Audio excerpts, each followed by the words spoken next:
Welcome back, boils and ghouls, to another episode of the Indie Spotlight, the series where the indie creators do it right. Tonight we are talking once more about the Canadian sensation, James Edward Clark himself. This dude is prolific. He has been a long-time obsession of mine. He's done a lot of work for the channel, actually. He designed what I believe to be the quintessential version of the Uncle Jerk character for me. He sent in some original art. I wanted to say, I will be making reference to, the fact he has this claim that he'll draw you anything you want for 50 bucks. If you want a cover or something, you're going to have to talk to him. But if you want a nice piece of cool original art, you get one of these nice little pieces from him that he'll do up for you. And he'll do anything you want. Give him an idea. He will bust a piece out for you. You get the original.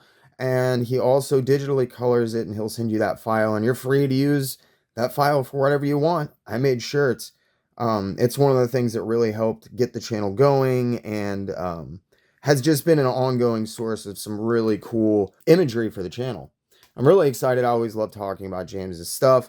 Unfortunately, he doesn't have an inordinate amount of stuff out. If you guys caught the Tales to Enlighten episode, then you know, like I said, I am an unabashed James Edward Clark fan. The guy's just really, really talented, in my opinion. He does have one older series that was published at full size. Unfortunately, I only have one issue of that, and it's a rando issue that I got from him when I picked up my first commission. What James really does these days is he does mini comics, and a lot of times I do not consider them to be web comics, but he does post them to Instagram. Now, you can follow his stuff on Instagram. He loves messing with people. He'll put stuff completely backwards. He'll start at the end of a story and work his way forward, which is what he did with one of the Pissant Apocalypse episodes. It's a fun account to follow, extremely varied, lots of cool stuff you're going to come up on. If you do end up picking up a piece from him of original art, not only do you get the original art that he will draw you anything you want for 50 bucks, not only do you get the digital drawing that he does of that drawing for you, but you also get whatever mini comic he's put out. I don't know how old all of you guys are that watch the channel, but I know personally when I was growing up, mini comics and those black and white self-published, truly independent comics were something I really cut my teeth on, and I came to miss. I fell out of the comics community for a while, and just when I came back, I didn't feel like the same personal touch, like the care for attention and stuff like when Matt Groening was putting out his original Life is Hell comics and stuff that I saw way back in the 80s. That stuff was high quality. It was really cool. It was one creator's vision. And James Edward Clark kind of got me back into looking into that stuff. I found a vibrant, just bristling community of people who do that. But James is one of my absolute favorites. Now, as you can see, we've got 5 mini comics here. This is the Tales to Enlighten prologue. This was done prior to the release of the very first Tales to Enlighten. And by the way, guys, if you dig Tales to Enlighten 2 is up on Kickstarter right now, so make sure you go and back that. James has got an 8-page story, I think, in there. It's like 600 pages of material. It's going to be some good stuff.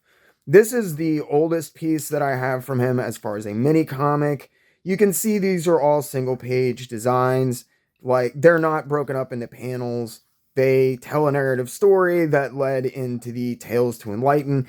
It introduces Matt King and his MGA. A lot of the imagery and stuff that you would see repeated with the Tales to Enlighten series over the next few years, as well as the introduction of the main characters, Manfred and everything. So, great little piece.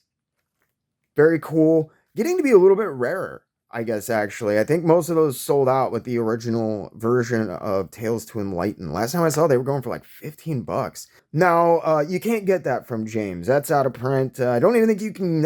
I don't know if you can even get that from Matt anymore. But if you buy something from James, then you get whatever mini comic he happens to be putting out. Now, Pissant Apocalypse is the one that he just finished, so you will definitely be getting the last issue of Pissant Apocalypse. I specifically requested to check out and get a copy of Arthur and Boom Boom. Arthur and Boom Boom is a throwback to the tube style, the hose style animation from Fleischer and numerous other animation studios throughout the 30s and the 40s that were extremely, extremely big influences on me. I grew up worshiping at the altar of Fleischer's Superman. I still believe it to be the absolute pinnacle of animation that will never be surpassed. It looks better than anything I have ever seen.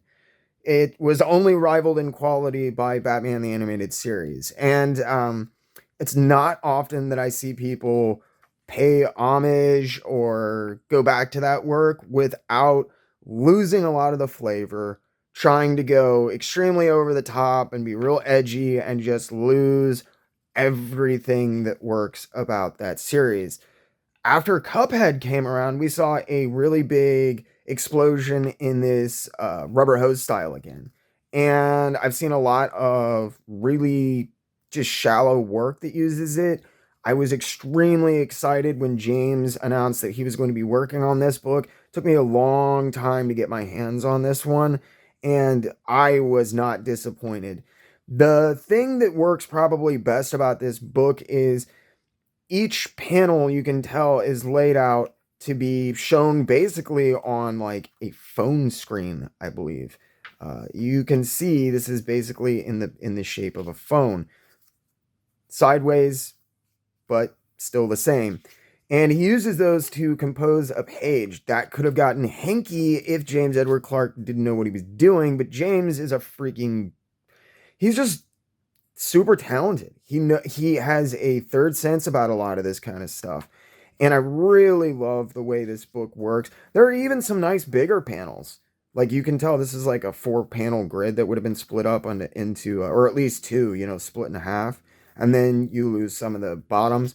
This was really cool. I think the other thing that I really enjoyed about this, and you can see here, it's not printed in black and white. This is printed in limited color. I have a really soft spot in my heart for limited color because of publications like Foom and other fanzines that I grew up with that used an extremely limited color palette when they were printing that resulted in what looked like off-register or off-color characters and that kind of production. It's utilized much better here. You can see the sepia, but like the white is blasted into the ghost. So these are definitely printed, using white over this sepia coloring. The paper choice is really interesting. If you look at some of this, there's some really nice, not necessarily this page, there's some really nice screen tone usage. There's fades in and out of what you can see are different tones of sepia.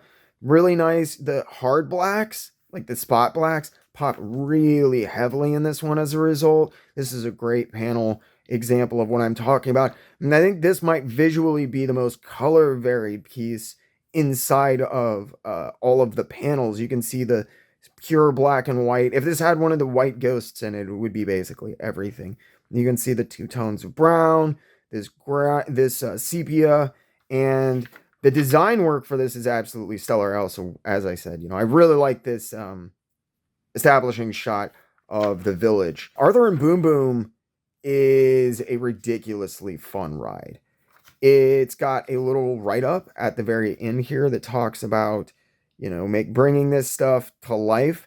And when I read this, I didn't realize that this has been done for like an add-on to a zine. I believe that somebody hired James on to create this story. I'm curious to ask him about how this all came about. We're going to be doing as always, we're going to be doing a interview after the show. So if you guys are tuned in, make sure you stick around afterwards for the interview with James, where you can ask him about how to get his stuff and, all of the wonderfulness that James is involved with. Now, we're going to be taking a look at Pissant Apocalypse. I want to warn you guys, the in NSFW for sure, not safe for work. Don't have this video on where your boss can come wandering by. It's not extremely graphic or anything. I would never show anything pornographic or what I found even to be in poor or bad taste on the channel. However, there are breasts and there are violence, and some people get really and they just get their panties in a ruffle about that stuff. I'm not into adult comics. I don't like them. James, everything he does is in service of telling a certain type of story. So I wanted to show Arthur and Boom Boom first. It's a rubber hose Fleischer animated. It's a little bit, it's not a children's cartoon, but that is certainly not what I would call a graphic comic by any stretch of the imagination. Whereas Pissant Apocalypse channels the independent underground outlaw sensibilities like very few other properties ever could. What's interesting when looking at this, though, is you can tell there's like a interesting color palette going on with James's stuff. While it does successfully channel all of the underground, independent, outlaw kind of sensibilities that I really fell in love with and I enjoy about the series, it's presented in vivid color. Everything about this book is just fun. There are huge sequences in this that aren't necessarily narrative heavy, as you can see. I wouldn't call this like necessarily a high art as a book. This is definitely art you can enjoy wall high, but you don't have to be either. I don't get the feeling that like James does all of this stuff out of any other sense than to enjoy what he's doing with his work. I really love James's design work, and there are just some points that are really funny throughout this entire magazine. He's talked about this pig is the biggest admirer and lover of this guy ever. He loves him. He's talking about being his bard and singing stories of his accomplishments to the ages. And at the end of it, he just like cuts his head off and eats him and uses it to feed his woman. Pissant Apocalypse is a crazy story. It's 3 issues long. I've got all 3 issues. I'm sorry if I keep glossing over a few pages here. I just don't want to linger on nudity for too long for YouTube algorithms. You can see there's a world that's built up in Pissant Apocalypse. And what's cool is you can also watch a very heavy refinement and evolution of James's art that is going on throughout these stories. He's learning how to use these panels. He's using interplay between the panels more. He has more bleed. A lot of these were presented as multi-scrolled images on Instagram as opposed to the single images from the original. I know that he heavily reworked. Like, he'll just do a comic and then he'll go back and redraw it like several times. He'll play with the order that stuff is put out. He'll play with the order or the way that stuff is presented. He'll play with designs, everything. He's totally not afraid to go and mess with it. And this book is a wonderful snapshot of like where James's art is at now. It's not, I wouldn't call it like much more detailed, but there just is a lot more going on in the panels. He's not necessarily zooming in on stuff the way that he does with the very first issue of Pissant Apocalypse. And you can see this is very like legible and easy to read. Everything seems very on model and studied in this book. And this is the latest issue of Pissant Apocalypse, I believe. No, this is issue 3. This is issue 2, sorry. But you can see, the refinement that's going on here. You're seeing more lines, and also his usage of color is becoming much more deliberate, I think is what I would call it. I love his backgrounds here where he does the sparse. I know they remind me almost of like Liefeld backgrounds in a lot of cases when he's doing his art. But it's just this channeling that 90s sensibility. And you can see he's really capable of putting together cogent backgrounds using very little detail, which I really enjoy. I also love that, he really nails, drawing tigers is not easy. And he really nails that design, especially as like a cloak. Man, it's been super hard to do. But just looking at this, you can see, the progression, the evolution of what's going on with James's stuff. And this is one of my absolute favorite images. I've got a sticker that he sent me of this. And I keep telling myself I'm going to put it on something, but I cannot bring myself to put it on anything because then I don't know what I would do because I didn't have that sticker to look at anymore. And if anything ever happened to it, I'd be heartbroken. James sent it to me when I got my first commission from him. And I've got a small collection of them from his first series, Evil, I believe it's called. This is the third issue. This is the latest issue, the issue that you will probably be getting your hands on. You might be able to get some of the older issues of Pissant Apocalypse, maybe, if you pick up some stuff from James and you get into his private messages and you sweet talk him. You're nice to him. He's Canadian.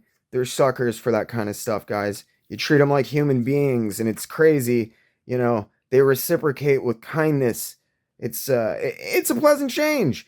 So we're getting a look more into the post-apocalyptic, I should say, world of Pissant Apocalypse. You get a much more vivid look into like why people are as warped and torched as they are throughout this series. There's some crazy stuff in here.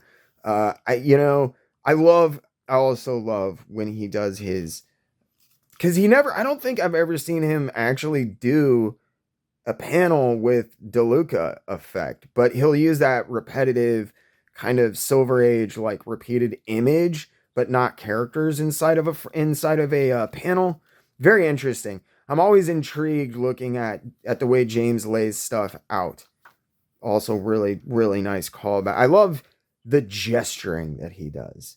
He just gets the flow and the feel of something down, and then he'll work on stuff like the ground in here is much more detailed than anything else. It makes this feel very real, despite the fact that he's, gesturing all of those characters in the mob scene. Color palette, not quite as vibrant as the second one. Second one, I think, suffered a little bit from him pushing color so heavily because it seemed like he was really trying to integrate a lot of elements in there. And this one much more cogently does that. You got the yellow on the black with the pink. That's kind of a repeated motif. He'll use clashing color sequences, and it's really interesting to watch. Super talented. It also makes his drawings pop very well. The pages also, when you're moving from panel to panel, page to page, there's no confusion because each one kind of seems to have its own personality that builds. You can see even here, like, he's made sure to add white, and you get all this nice gradation. I am a sucker for his color work. I found out later, a lot of times what he'll do is he'll like draw these planes or these buildings, and then he'll paste them up digitally and kind of make everything work later, or he'll paste them up physically on art. And when I got my original Uncle Jerk avatar design, that's what he had done. It results in these nice ghosting lines that he doesn't always get rid of, and I love ghosting. I came up on a steady diet of like street art, graffiti, and that kind of thing, so ghosting is very much in my DNA. I love it. This series is flipping nuts. You know what? No, I'm not even going to get into the story because I don't know how easy or hard it is to get all 3 issues of Pissant Apocalypse at this point. If like I said, if you sweet talk James, he's a pretty good guy, so he'll probably work with you if he's got any left. I would love to see these books either collected or see him kind of go into this world in a full-size comic. That's one of the reasons that I wanted to do this episode, call this stuff out, flip through stuff. I wanted to show this stuff off more. He's Canadian, so he doesn't have the same kind of American camaraderie ship from like shows and that kind of stuff that a lot of indie guys in the States do. And I would very much love to see James Edward Clark doing full-size comic books. I want to see more of this stuff. He's got a story that he's been working on for a while that somebody's been paying him to work on for John Holmes on his Instagram page. And it's just mind-blowing to see this guy's work. I also love, again, how varied his work is. He can do this rubber hose style very well. Cartooning, his gesturing is great. His semi-realism that you can see, especially in the tiger design from Pissant Apocalypse, just absolutely great stuff. So if you enjoyed what you saw, make sure you stick around after this episode premieres. We are going to be doing a live interview and talk with James, and you can find out how to get your hands on some Pissant Apocalypse or original art should you wish. for whatever purposes you might intend it for yourself. As always, thank you so much for sticking around. I really hope you guys enjoyed, maybe even saw something that you want to buy. As always, if you want to get your book featured on the channel, just get into my contact information in my about section and drop me an email, and I will get you instructions on how to get stuff into the studio. I do promise that everybody who sends stuff in will be featured in a mailbag. I don't necessarily have the time to do full-on indie spotlights about every single book that I receive, but I am going to be doing my best to get this stuff exposure and to make sure that I get it in front of people, because I really do appreciate you guys sending it in. I am loving checking out what you guys are sharing. If you did enjoy what you saw, make sure you hit that like button. Think about getting in the comment section below and letting me know if you really enjoyed what you saw. Make sure you Hulk smash that subscribe button. If you do that, make sure you ding the little notification bell so you never miss another video or premiere. Again, if you feel like you're in a position to help the channel grow, think about using the link in the description below to sign up for my Patreon page. For as little as $3 a month, you get access to tons of behind-the-scenes posts, updates, exclusive content like uncut interviews, and you can even get your name in the credits. If you want to support the channel, if Patreon is not your thing, have no fear. You can finally sign up for membership right here on YouTube. Just hit the little join button and make sure to select the tier and the perks that fit you best. If that's not enough, you can also make one-time donations towards specific goals or just tip the channel using the Ko-Fi link in the description below. And you can even pick up your very own JerkComic shirts like the ones you see on the screen now. As always, this video was brought to you by the Jerk Broadcasting Service, as well as generous grants from the Patreon, Ko-Fi, and YouTube members you see on the screen now. I seriously want to thank every single one of you that supports the channel and helps make these videos possible, with a super special thanks to my loyal Wednesday warriors, Channel 10, Chasen, Clinton Salvini, and Mike Dolan. I really hope the quality and content is getting better, and I can't wait to see where this next year takes us with your continued support. Thank you again for helping this crazy dream of mine become a reality, and for sticking with me. I hope you all enjoyed, maybe even learned something, and as always, I really, truly, and honestly ask only two things. Keep it in those local shops, and keep reading comics.